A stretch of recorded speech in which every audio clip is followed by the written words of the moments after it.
John chapter 2. And the third day there was a marriage in Cana of Galilee, and the mother of Jesus was there. And both Jesus was called and his disciples to the marriage. And when they wanted wine, the mother of Jesus saith unto him, They have no wine. Jesus saith unto her, Woman, what have I to do with thee?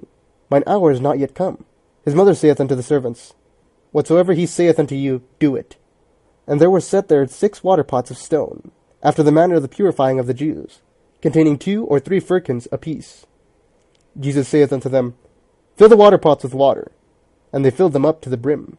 And he saith unto them, Draw out now, and bear unto the governor of the feast. And they bare it.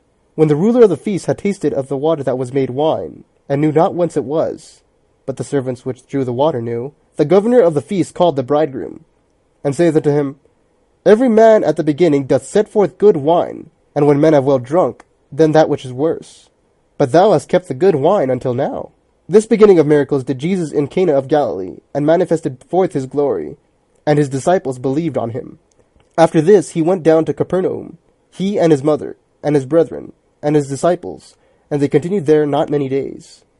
And the Jews' Passover was at hand, and Jesus went up to Jerusalem, and found him in the temple those that sold oxen, and sheep, and doves, and the changers of money.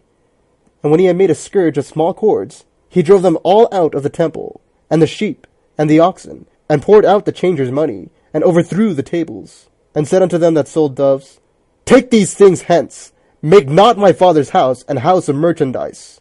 And his disciples remembered that it was written, The zeal of thine house hath eaten me up. Then answered the Jews and said unto him, What sign showest thou unto us, seeing that thou doest these things? Jesus answered and said unto them, Destroy this temple, and in 3 days I will raise it up. Then said the Jews, 46 years was this temple in building, and wilt thou rear it up in 3 days? But he spake of the temple of his body. When therefore he was risen from the dead, his disciples remembered that he had said this unto them, and they believed the scripture, and the word which Jesus had said. Now when he was in Jerusalem at the Passover, in the feast day, many believed in his name, when they saw the miracles which he did. But Jesus did not commit himself unto them, because he knew all men, and needed not that any should testify of man, for he knew what was in man.